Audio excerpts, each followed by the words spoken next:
Welcome to Winners, Wallets, and Worldviews, the only show that's going to teach you how to be somebody. Where in your life did you learn that you're not good enough? Take what you're most passionate about and what you're most fearful of. And what is the plan to overcome that fear? And what is the plan to enact that passion?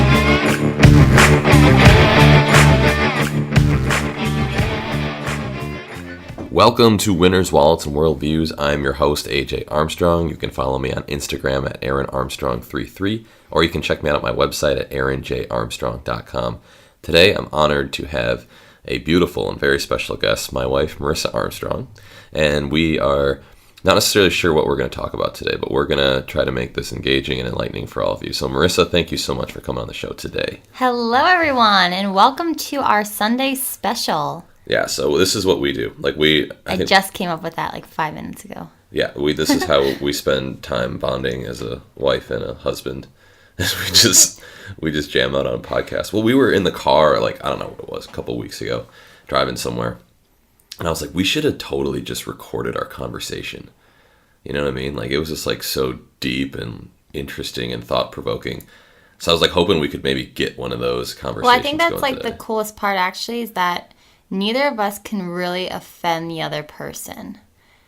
We really speak from our hearts and we really speak just our minds and let it out there, and we just kind of play off what the other person's opinion is or what their beliefs are or what they think about, the subject or the topic or the opinion that either of us have. So it's great. Honestly, find yourself a soulmate who you can just totally openly speak your mind with, because you'll just kind of go into some really awesome, deep conversations and let a lot off of your heart, off of your chest. So I would say AJ and I do that pretty well, because some of our conversations go so deep, so weird, so far, so quirky. Well, it got even really, we were in the car, we were talking about religion, right? And it was even stuff that, conversations that were getting so deep, it was almost challenging our faith in some sides of things, right?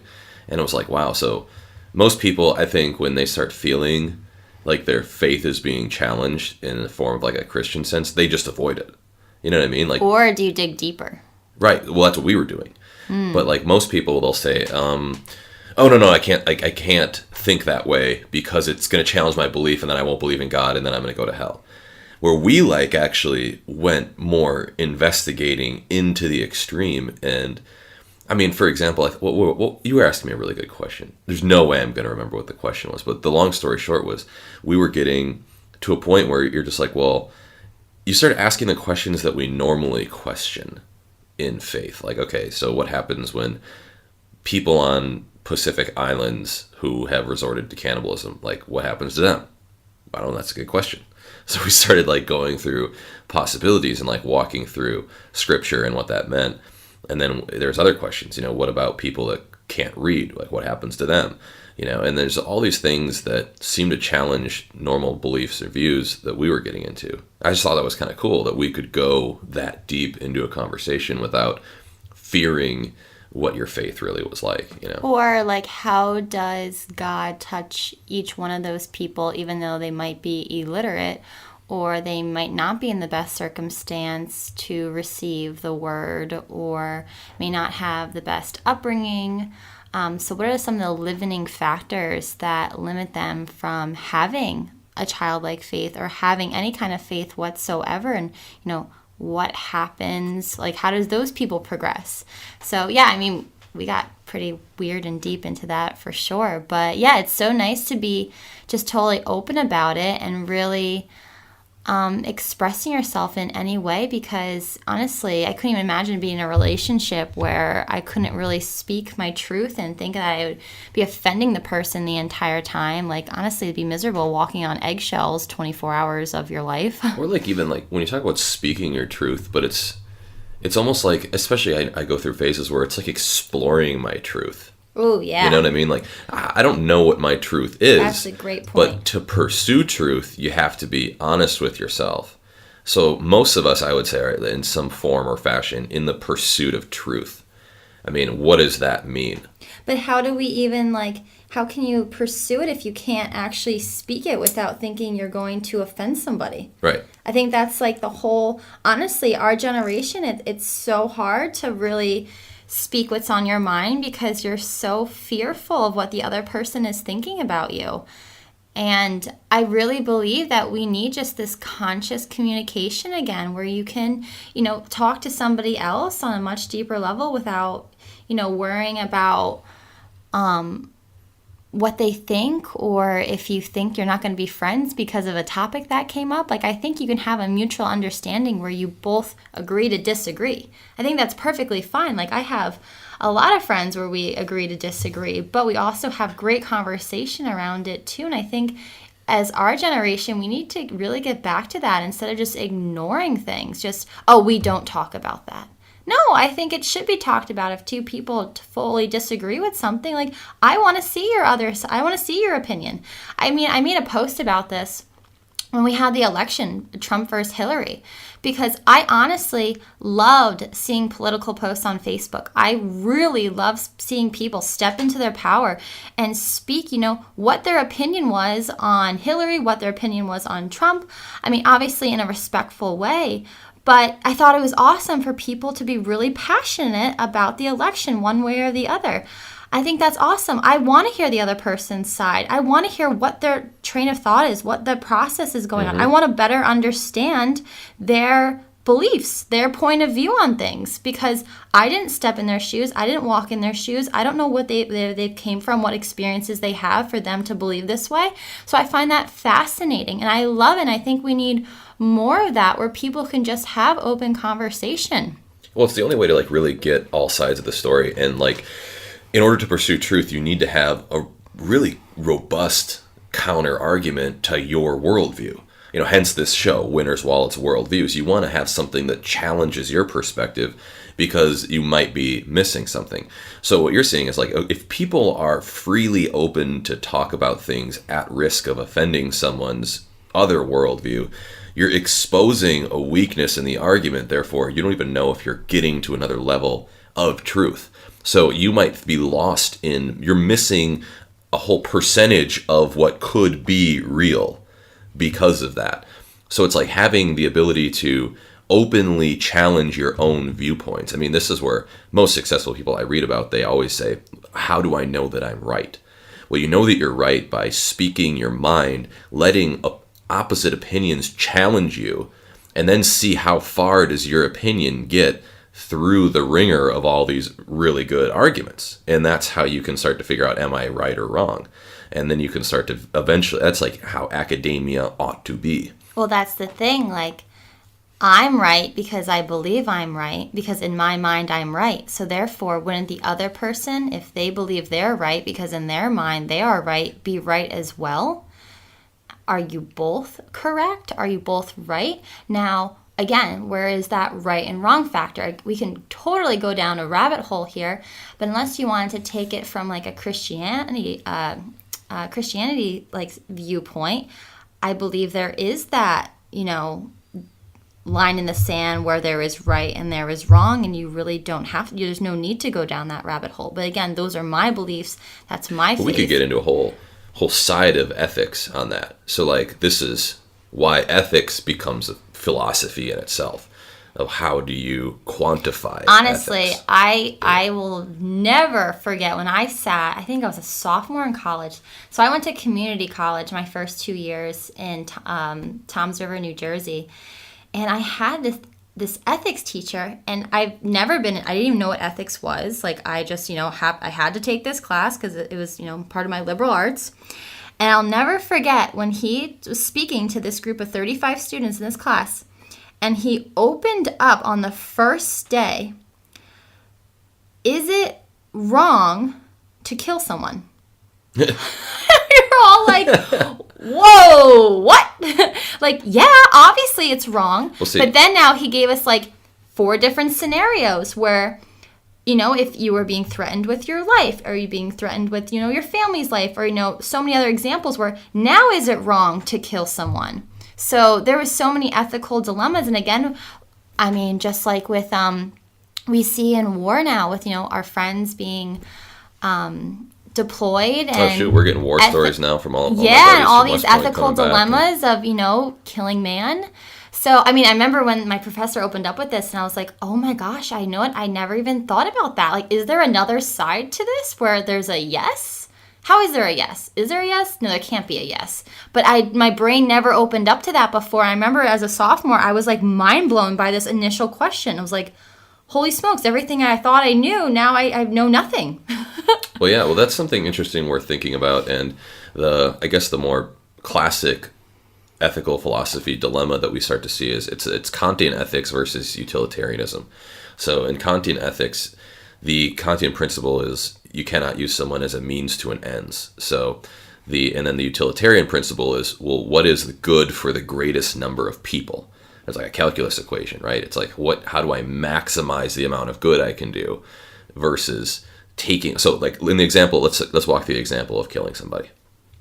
Let's say there's a train. This is always the example they give. There's a train, and the train's coming, and there's, a little fork in the road on the tracks, and you are the guy with the switch. And there is one side where there's one guy, and he's laying across the tracks. The other side, there's 5 people laying across the tracks. Which one do you do? Are you asking me the question? Yeah. I think I would just run away. Well... I don't even know. So I some don't even know people how to would answer say, that. well, That's the thing. So some people say, I couldn't even picture myself in that scenario. I still can't. And I hope I'm never in that scenario. But, am I killing one person or 5 people? Is that the question? Well, it gets deeper, right? So, okay, so most people would say, well, we would kill the one person because you could save these 5. But then you ask the question, so you're still killing this one person. That's okay. And then you also don't know the stories or the significance. That's what I'm thinking. Is this one person, going to be the next president of the United States, and these 5 people all criminals that just came out of prison? Right? So, I don't know. But it gets really interesting. So that's a very simple analogy of the two. But a better example is the atomic bomb. But neither of them obviously deserve to die. Well, so look at the atomic bomb, right? So this has been a debate going on in history for a while of, was the atomic bomb ethical and just to drop, right? So let's look at the Kantian argument. Which is crazy. We're still feeling the effects from that. Radiation is still dropping to this day on Earth. But let's look at just the philosophy. So we're all still being affected by the atomic bomb. But let's just look at the philosophical dilemma that was going through, I believe it was President Truman at the time, who had to make the decision of if he was going to drop the atomic bomb on Hiroshima and Nagasaki. So the argument is that if I drop the bomb and kill whatever it was, 200,000 people, someone can fact check me later, 200,000 people, it will save the lives of soldiers, American families, and, even Japanese soldiers. It'll save more people in the long run by dropping this bomb and ending the war like that. Okay, so that's the utilitarian argument. Then there's the Kantian argument, where it's well, no, you're killing people to predict the future. So you're saying, well, our analysis is saying that we're going to save more people. Well, then you're just projecting the future. You're saying you don't know what would really happen. It's a fictitious scenario. So therefore, Kant would say you can't kill anybody to project a false future because there's a risk of a false positive. So it's like Minority Report. You ever see that movie with Tom Cruise back in early 2000s? No. And Minority Report was this movie about a guy. In the future, they could predict if murders were going to happen because they could tell the future. They had machines that could do that. And then they would go and they would arrest people that were going to commit murder. Okay, that is the argument. Do you let him commit the murder and be a murderer, or do you arrest him for something that has not happened? And then it becomes a dilemma. So this gets so ethics becomes a lot more complicated when you're starting to try to figure things out. So as people in these high positions of power or authority, they have to go, I'm going to maximize the amount of good for the most amount of people. I'm going to drop the atomic bomb. But you can't for sure know that you're going to be helping those people. So then it comes back. That's why I believe Kant was a Christian, and his belief was that you cannot take a man's life to progress an objective. So there's no means to an end. He also created the categorical imperative, which was the categorical imperative was essentially saying that you can universalize this law and make this good for all things. So if everybody can't follow that rule, it shouldn't be a rule. It doesn't work ethically. So like look at murder, for example. This is a fun one, right? And who thought this would have been our topic today? I don't know. We just started talking about stuff, and this is what our car rides are like, though, right? This is how 6 hours gets condensed down to where it feels like we're in the car for 30 minutes. Right. Well, anyway, so let's look at murder, for example. So murder is, most people would say it's wrong. Now, the collective relativists came out and they said, well, ethics is just a matter of your surroundings. It can be like, basically think of it as like extreme social norms. It's like cannibalism in some islands in the Caribbean, and a lot of different things in cultures you could say is fine because the culture says it's fine. Therefore, the culture dictates what is ethical. So as long as you create some type of agreement with yourself, that's fine. Does that make sense? Well, yeah. I mean, culture actually influences a lot of things, but is it just because it's a cultural norm doesn't mean it's right? Well, that's the question. So if the culture thinks it's fine, then it should be fine, right? So that's what the arguments of the collective relativists said. They said, well, as long as everybody thinks this is fine, then it's fine. But what the issue became was when James Rachels came back and he said, well, let's take this to a micro level. Let's look at murder. This culture says there's no issues with murder. It's like The Purge, like the movie The Purge, right? Murder's fine. So what do? Well, you and me, Marissa and AJ, we say, look, we're going to create a pact, you and me. We're not going to kill each other. And you say, okay, that's a good deal because now you and me can trust each other. So we've created a level of trust. Well, that level of trust is essentially a virtue that's saying that murder is unethical between our pact. So we've created a subculture. Then we might have a family and a group of people that say, look, we all agree not to kill each other to save ourselves from the rest of the society. Well, you've just created an ethic that says not to murder. Therefore, it negates the whole argument of collective relativism. So that's where Kant comes back and it says, yeah, you can't murder, right? It's just that you can't do it because it lacks that trust and that virtuous nature. So it's like really an interesting thing to think about when you think about how this kind of applies in the world today of like how you go about making your own decisions. And even what we were talking about earlier, just like how you want to communicate truth and find out what is right and what is wrong. It's really a very deep question, you know what I mean?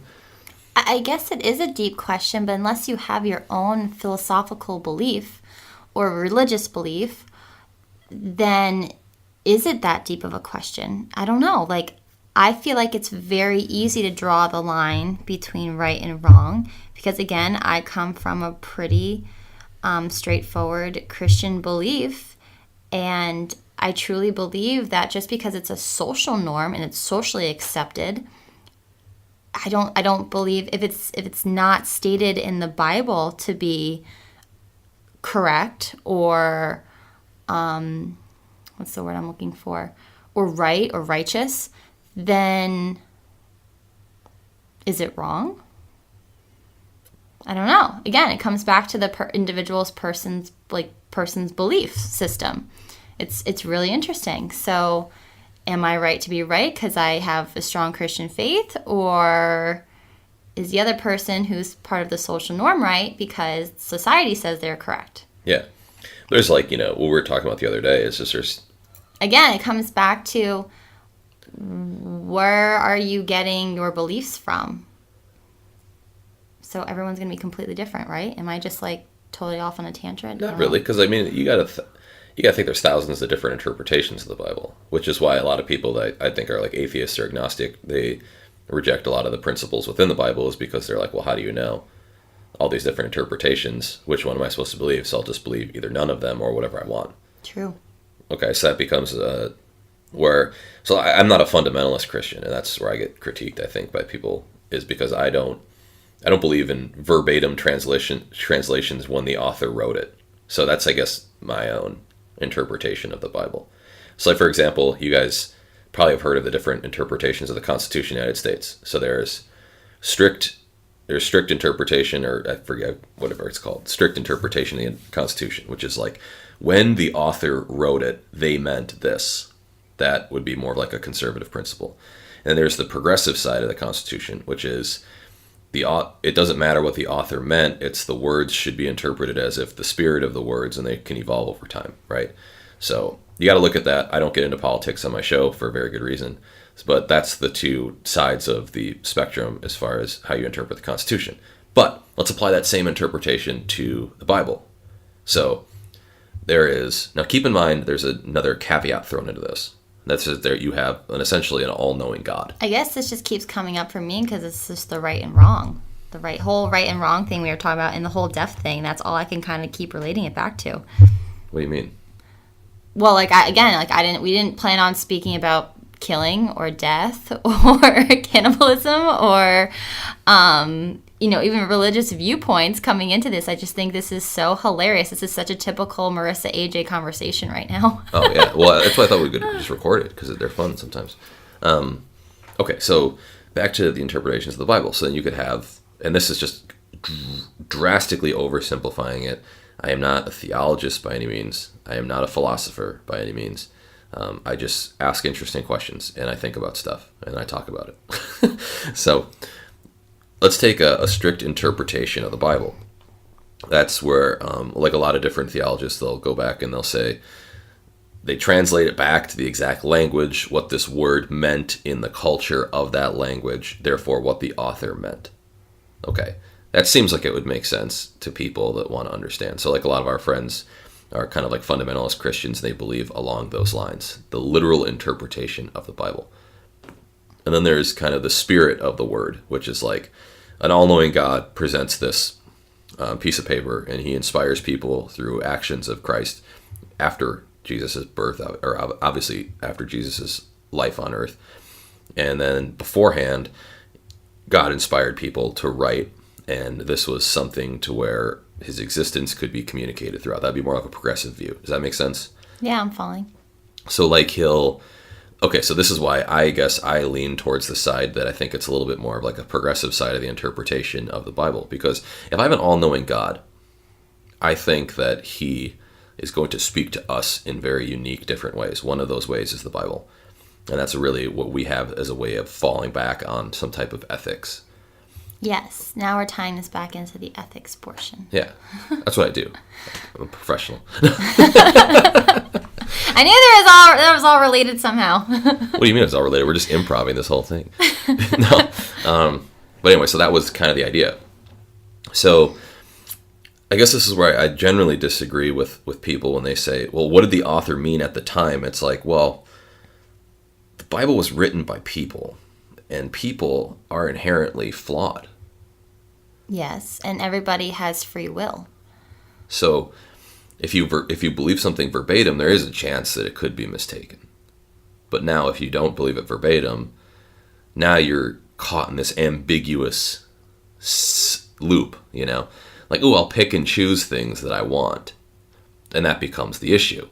So like if you take a more progressive side of the view, you start thinking, oh, okay, well, I didn't really mean it that way. I think God means it this way. And it's like, okay, now this is where it starts tying into kind of the New Age spirituality thing. But I think, too, that no matter what the person decides to do, like, you know, however they decide to live their life, you know, if they find themselves in prison or whatnot, I think regardless of their free will decision, you have to love them regardless. Well, yeah, That's also... there's some things like just, do they just make sense, right? Like, okay. Love thy neighbor. Does that, like, how can you go wrong with that? You really can't. If you just genuinely love people, how can you really go wrong? There we go. I think we just solved the murder case. Wow.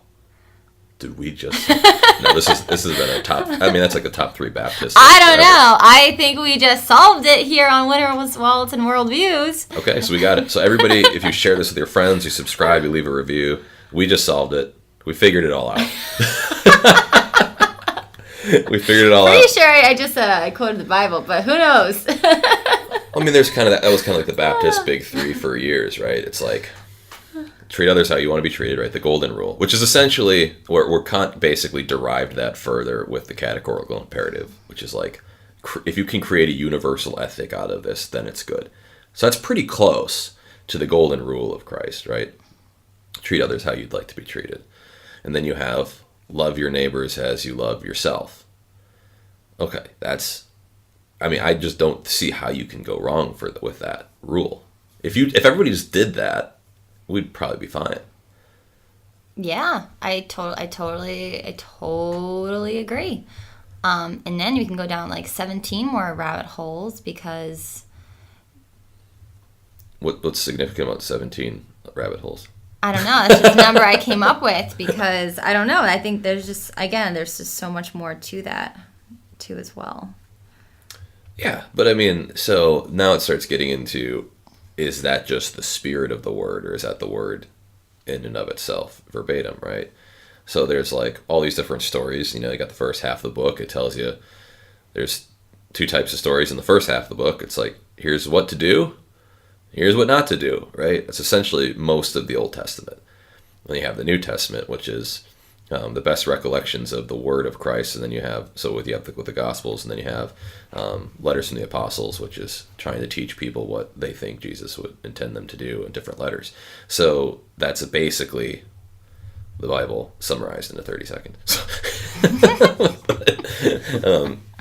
Sorry for anybody who's like, what the heck are they talking about right now? But I guess that was the whole purpose of this podcast, was just to speak what was on our mind that, in the 5 seconds that we sat down in these chairs. Yeah, we're like, Marissa, I went to Marissa today. I said, Marissa, I'd like to do a podcast with you. She said, okay, what are we going to talk about? And I'm like, I don't know. And here we are. So it's okay, I think, to have some... Personal development, health, I don't know, death, killing, ethical dilemmas. Well, you never know. I don't know, I think those are the right questions to ask, They are, but I mean, how often do people talk about that? Because those are really triggered conversations. Okay, people have a hard time discussing this stuff because it's very triggersome, I think, for a lot of people, where they get very worked up if they think they're being proven wrong or that they're not being heard. But it all comes back to the conversation and just respecting the other person in the conversation. I love that. I love these crazy conversations or these out there topics. But so many people they analyze an argument at the wrong level of analysis. That's the problem. So, I mean, just look at all the politics crap, right? So people, I'm a Republican or I'm a Democrat. That's probably the most superficial level of analysis. It's a group identity. You're just identifying with a party because you decided you couldn't make up your mind on every single issue, so you're just going to vote along party lines. Or you're pressured into it. You have to choose between one or the other. Right. Okay. So that's the first. That's a very shallow level of analysis. That's where we spend a lot of time. Okay, we get a little bit level deeper. We go conservative, liberal, libertarian, socialist. Right. That's kind of the spectrum that we have to work with.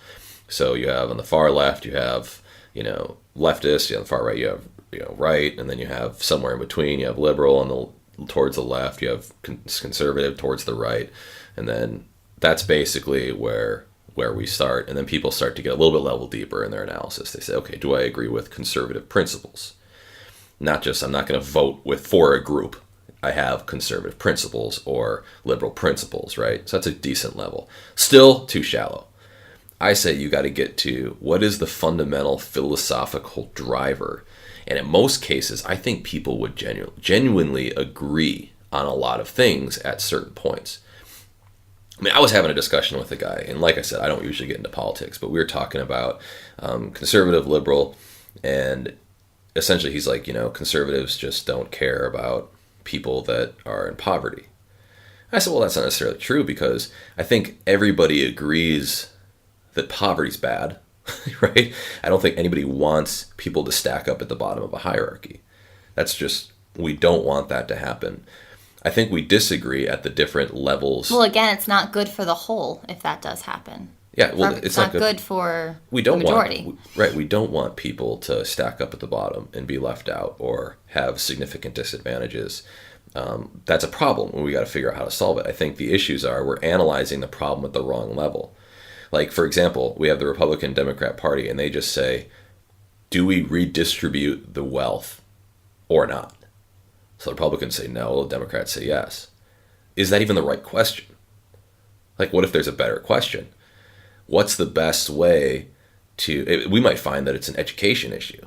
Like, wow, the education system is flawed, not giving everybody the right tools to be entrepreneurial enough to create wealth on their own, because we're creating a manufactured cookie cutter education system. Well, to be more independent instead of dependent on a corporation or another company to supply them with everything they need to be successful for the next 40 years.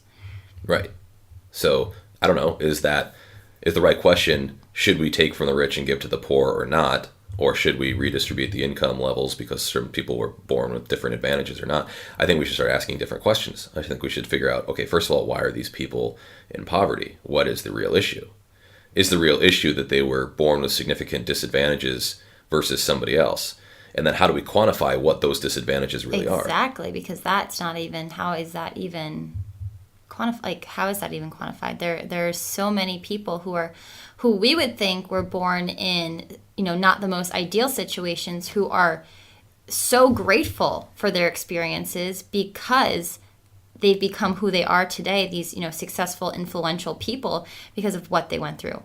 And then vice versa.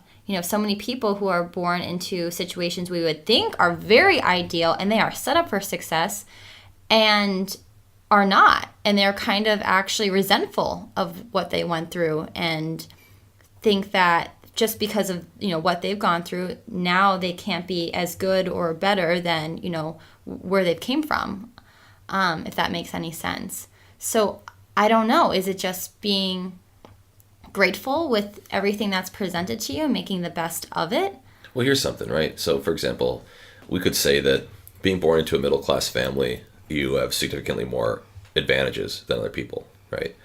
Now, this goes back to your whole philosophy now. Right. So, so for example, I heard a quote, and like I said, just take these quotes with a grain of salt, but I heard a quote that was, poor people have $0. Rich people have $+. Middle-class people have $-.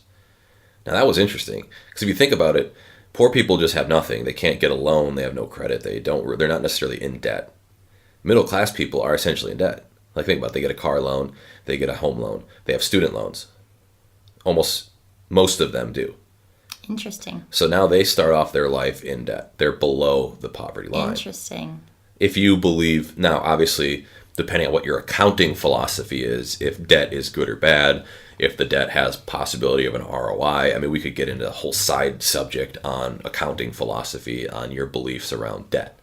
But if we're just looking at it as like a balance sheet, I mean, you would have significantly more liabilities if you're in the middle class. And then you send your kids to college, and most of them will probably pay for their own kids to get more student loans and more debt. Where poor people just have nothing. Which is why I think, and this is, again, just my opinion, I think it's probably easier to go from rags to riches than it is to go from middle class to riches. Because in your middle class, you have everything you just barely need. Well, you're need. just There's no comfortable uncomfort. enough. Yeah, there's no uncomfort, though. Yeah. And uncomfort's the only thing that's going to get you to change a pattern. So how do you simulate that in a middle class system? Well, you need some form of pain. Right. But what's that going to be? If you're middle class, you're comfortable enough, and you're too scared to jump out. The only way is to just completely jump out. Right? It's like, otherwise, well, I don't know. I don't really want to quit my job. It's comfortable. It's $100,000 a year, $150,000 a year, whatever you think is a lot of money. And then it's just that becomes their style of living. Where poor people are like, look, my dad was a chain smoker and an alcoholic and abusive. Or I grew up in a single family household and I reject living this way throughout the rest of my life. So much so that I will never live this way ever not again. Be like this, and I will change something. So that's why you have these beautiful rags to riches entrepreneur stories, where you find very few of them. People go from I think Ed Milet was like the first person we heard on a podcast say he came from a comfortable middle-class family. Yeah. Because think about the mentorship you're getting too. Like all the things that they're saying, like when you want to quit your job, there's really good reasons not to quit your job. Like great reasons not to quit your job. You're paying the bills, you have a comfortable house. Yeah, you'll be able to retire at 55, you can keep your kids like everything is just fine. That is really hard to figure out. Like how do I jump out of that? I don't know. I think you just have to have that drive to make a bigger impact. Knowing that what you're doing is good, what you're doing is, making an impact in the people around you, But now, do you want to make a worldly impact? Do you want to make a national impact? Do you want to make a much bigger impact and influence more people's lives? I think that's like the difference a little bit there. Right. And that gets into the levels of leadership that we talked about before too. Like, how do you truly start to break out and become that hero, the hero version of yourself, like the highest version of yourself? Because I think that's what we're meant to do, is eventually we're meant to find that higher version of ourselves within ourselves. And then we're meant to carry that out through actions throughout our life, right? That's like really the best way to do it. So it's like, how do you figure that out when you're in a middle class situation? A middle class is totally different. I mean, my definition of middle class, I guess, would be, so the top 1% of the world. I know. I was just thinking of that. Is $34,000 a year. $33,000. $33,000 American US dollars, right? Yeah. So 1% of the. It's not even actually a full 1%. I think they rounded. And if minimum wage is $15 an hour, that comes out to almost $30,000 a year. So, which is crazy to think about. So most people that you run into are in the top 1% of the world. Okay, so if we're going to define poor, middle class, upper class by American standards, which is kind of how I'm doing it in this conversation, we have to take that with a grain of salt as well to understand this is the top 1% of the entire world. So if you're trying to solve the poverty dilemma by some kind of wrong question, like, do I redistribute wealth or not? First question is, what is poverty and where do we define the terms of poverty? True. And are we sticking with just American systems or are we looking internationally? The second question is, why are certain people in poverty and why are certain people not in poverty? So this is where we get in conversations about, like, well, is white privilege, for example, a contributor or not, right? I don't know. So that's like one example. But are we going to ask the questions of, is it something to do with school systems? What about the school system exactly is it? Like, what within schools is saying this person could not be successful, this person would be successful? So we can pinpoint what those things are. Those are good questions. You also move into, what about the types of communities and cultures and family values within cultures and poverty families, right? So this goes back to like a conservative principle, right? Which a conservative principle is that family values contribute towards success in life. So if you don't have family values, or you have a family that's broken, or circumstances that you grew up in, that could contribute. So what's a good question to solve that problem? And you guys hear me talk about this stuff all the time. It's about you can solve any problem based on the power of the question that you're asking. So I think that if you guys take nothing from this and you get into, like, so the reason we're talking about this too, I think, is because we were so suppressed off of our Thanksgiving. So my grandma came out right off the bat and she says, okay, look, there's 3 rules. We can't talk about sports, we can't talk about politics, and we can't talk about religions. So Marissa and I are like, okay, what are we going to talk about? So here we are just sharing it with everybody else. But because these are the things I think we got to start to think about, though. You got to start to just remove your mind from the masses and start to get to the point where you can contribute to something that's actually meaningful. And also, too, to really take away of stop entering a conversation thinking that you're going to be triggered. Stop entering the conversation looking for a way to be triggered, looking for a way to be offended. I mean,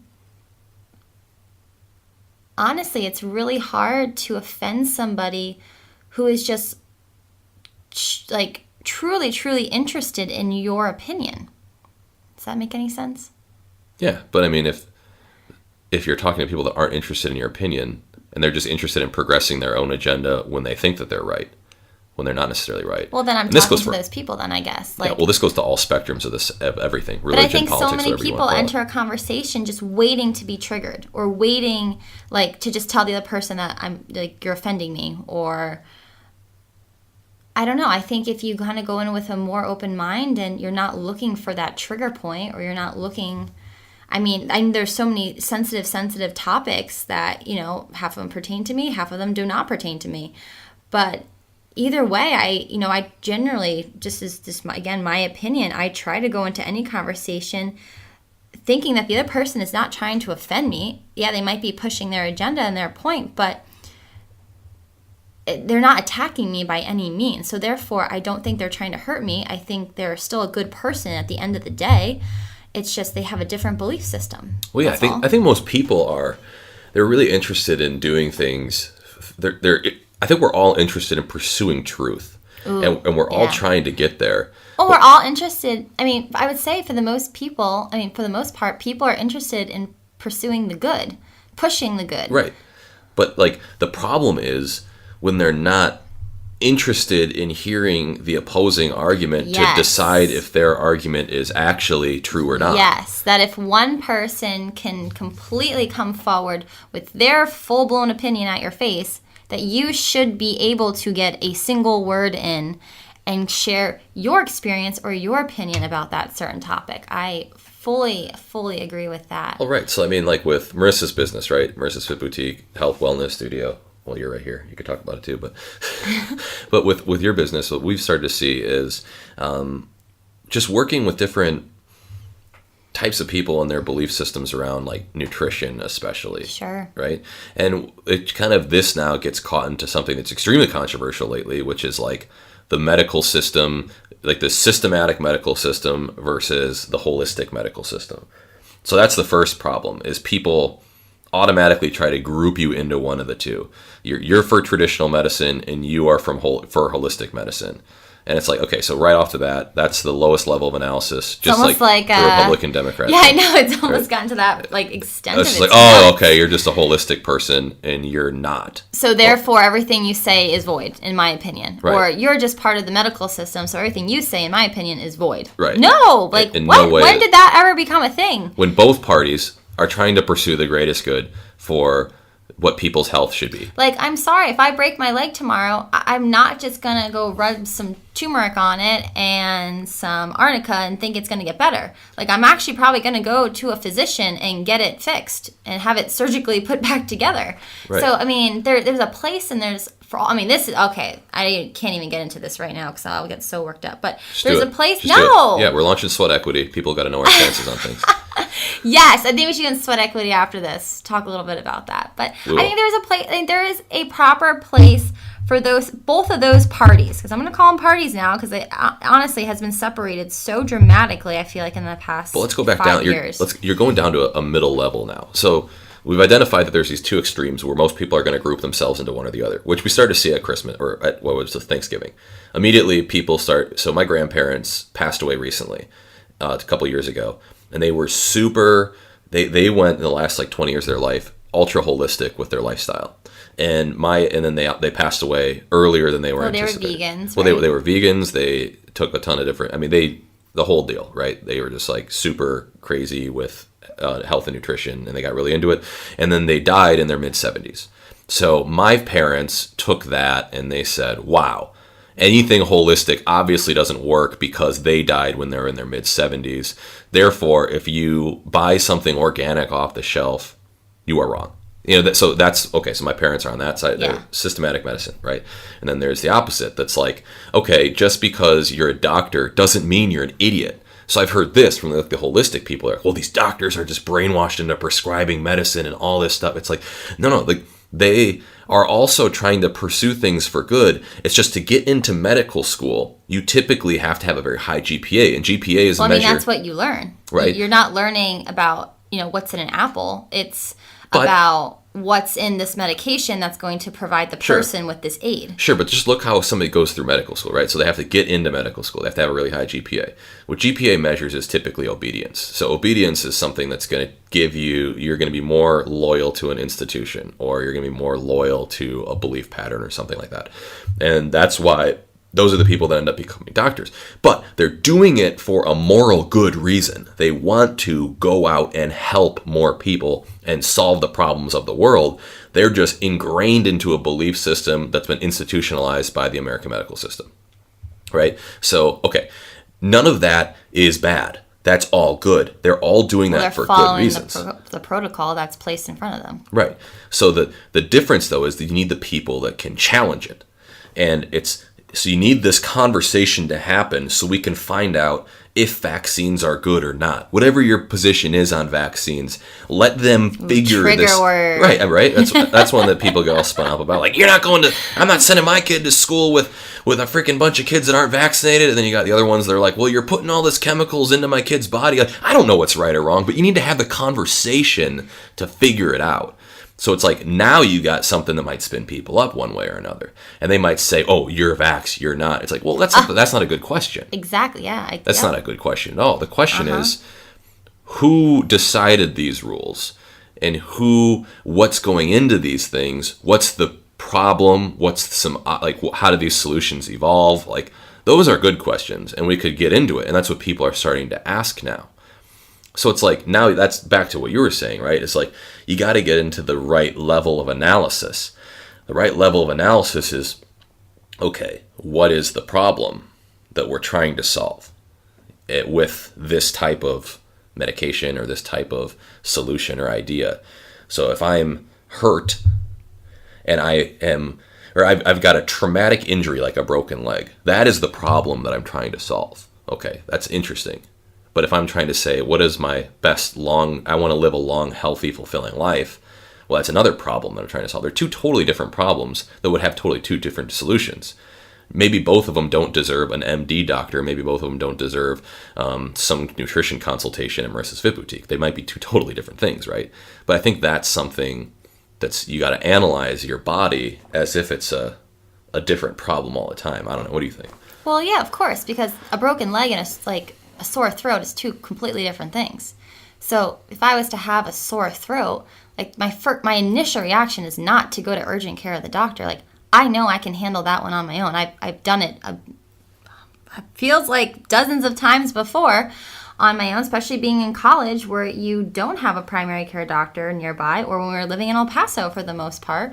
I figured it out. Honey, lemon, lots of bananas, all, in my opinion, again, not in my opinion, but through my research and through my experience and through, reading a ton of different books and health books. Oh my gosh, a bird just flew at the window. Oh my gosh, a bird just ran into our window. I don't know what that means. We'll have to look that up. That's weird. So sorry, it just scared the crap out of me. Anyway, so I know there is a protocol I go through if I have a sore throat. I use my essential oils. I use, a humidifier. There's different things to where I know within a day or two, that sore throat's gone. Therefore, I don't need medical advice, I feel like, or to go to a medical profession and pay that due, because I have healed myself once before doing these certain things. So I think, we're comparing apples to oranges here. Well, I think you gotta I think a good way of looking at it, at least the way I look at it, is I think people want to say anything that is... But you don't have to. That's the thing. Like, I am not afraid to go to a medical doctor, and I'm also not afraid to, try some things on my own first. Well, yeah, you gotta analyze the problem individually. But if I would broaden it to a level that could include some type of logical fallacies and contradict my argument a little bit, I would say that a good way of looking at it, at least that I try to do, is preventative and corrective, right? So it's what makes sense to be preventative? What am I trying to prevent? So we have heart disease runs in our family, or whatever. We could get into that rabbit hole too of what constitutes running in your family versus heart disease has been common in my family and a lot of different other issues. So I would want to prevent that. So it's a different problem. So I'm not going to necessarily go to a medical doctor to see how do I prevent that right now, but I might look at what are some different ways I can change my diet, nutrition, and my exercise plan to mitigate this issue going forward. So that would be a good example of something you could take it's a totally different industry. That's the industry of nutrition and fitness. But then you have the corrective side of things, which is look, I've damaged some part of my body that requires some immediate attention so that I can be sufficient in the world and go back to being occupationally functional. That would be a medical system that would have a corrective plan for that. But then you could go into all the different... getting a stent if you have a heart attack kind of thing. Yeah. Or something like, how do I get back to functioning the same way just fine? Well, I think then there's this huge blurry line in between, which is okay, I got a cold, now what do I do? Well, do I go take something to immediately get the cold away, or do I find other natural holistic home remedies that can maybe solve the problem? So I think that to oversimplify it, I think the first step, which I don't know if a lot of people disagree with, is preventative is a totally different industry than medicine. Yeah, absolutely. It's not even everything I do is, a lot of it is preventative. People come to me because they want to lose the weight, therefore preventing their risk of X, Y, and Z down the line. makes sense. Everything I do pretty much is preventative, unless, because I'm not a physical therapist. Nobody's coming to me because they broke their leg. Now they need to rehab it. So yeah, I would say for the most part, I totally agree. It's very different professions. Right. So it's like, these are all bad questions when people think that just everything that has to do with the body is a doctor's job. But that's also about taking ownership of your health. Right. Do you want to do the research? Do you want to solve your own problems? I personally love to solve my own problems. I don't like to run to somebody else right away, especially when it comes to my health. I like to dig deep into my own body, be a little more in tune with it at first, and know, okay, this is what's worked for me before. This didn't work for me. This also worked for me in this scenario. So I know if this ever happens to me again, like having a sore throat, I know the same protocol I have to go through. Within 2 days now, it will all go away. And within 2 days now, it will all go away because I've done it so many times before. I like to take ownership. There's some people who do not like to take ownership of their health, and they want to put their health in somebody else's hands. Tell me what to do. Tell me how to fix this. And you know what? And that person may only have one solution. Here's this medication. This is your solution. Okay, great. All I have to do is take this. I don't have to worry about my diet. I don't have to worry about my sleep. I don't have to worry about my movement. I don't have to worry about, what chemicals I'm putting on my body. I just have to take this one piece of medication. Great. That's simple enough. I don't know. I like to take ownership of my health. I like to look at all of the factors that possibly went into That's just a good way to go through sick. Every problem in the world. Exactly. Not just your health, but like everything. Totally agree. Look at all factors, consider all information, risk yourself being offended and challenging your existing viewpoints, and then try to pursue truth. Boom. Yeah, see how I pulled that all together? I think that's enough for our Sunday special. But yes, guys, we are relaunching Sweat Equity. So we ran this back in the beginning of the summer, and we had some awesome success stories. And I think right after the new year, we want to relaunch this all over again. So it is that combination between health and wealth and really uplifting your life to a new level. Yeah, so Sweat Equity, guys, just to fill you in, we launched this program back last spring, and we ran it through most of the summer. So what it was is a 66-day program where Marissa would create a health regimen for people, and then I would do some more life, leadership, and wealth coaching. So Sweat, you got the fitness side of things, and you got the equity side of things. Like, how do we actually integrate this into our daily habits and routines and create money coming in the corner, starting a business, shifting your pattern a little bit. So that's really where we specialize. It was an awesome program. We had a lot of really awesome success stories, people starting companies, people starting different artistic ventures. It was really cool. And then also getting into the idea of using your body to catapult you through your life, to catapult you into business. Like, you can start to get up in the morning, you can feel great throughout the day. You can start to improve your health, you can be more functional, have higher energy. It was a really awesome program, and because it was so successful, after we wrap this up in the summer, we want to relaunch it here. So on January 11th, we're going to be launching the program, Sweat Equity. Again, if you guys are listening to this podcast and you want to get in it, we are going to be giving you guys a 25% discount from only this podcast, only right here with this promo code. So if you want the 25% discount, you have to email info@aaronjarmstrong.com. With the promo code Sunday Special. So put Sunday Special in the subject line and email info@aaronjarmstrong.com. You will receive 25% off your Sweat Equity program.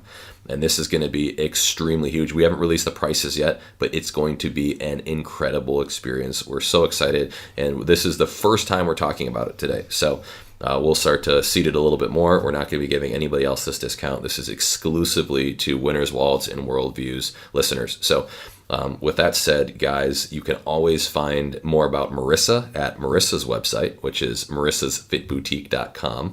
And you also have, why don't you give them some other ways to connect with you, Marissa? Yeah, so marissasfitboutique.com, as well as my personal Facebook page, Marissa Armstrong, my business Facebook page, Marissa's Fit Boutique. I send out weekly emails, and I really highly suggest you get in on that. filled with a ton of information, a ton of philosophical views of weight loss or scientific views of weight loss and nutrition. So I love sending out that weekly email. You can also find that on my website as well, You get nutrition, and my you get little Instagram. nutrition updates on there too. Oh, yeah, different recipes.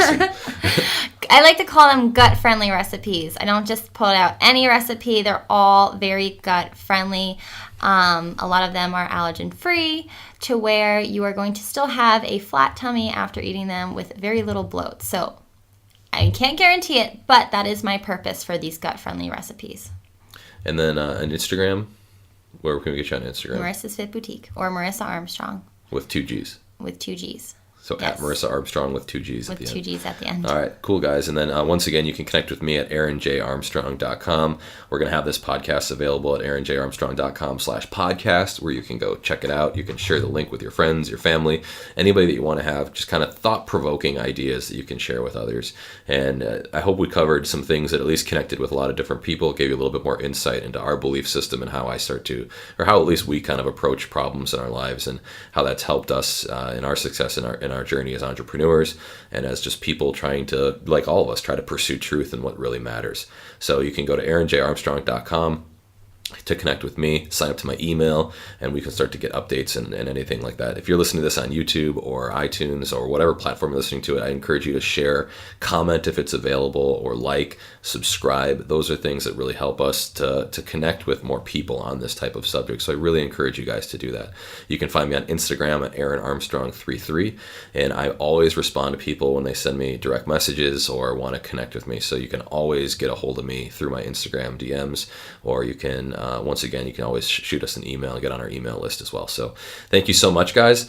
Have a fantastic week. I hope your Thanksgiving went well. By the time this gets posted, it might be a few weeks out, but thank you so much. If you want the 25% discount, make sure that you guys send info@aaronjarmstrong.com, an email with the subject of Sunday Special. So thanks a lot, guys. Be somebody.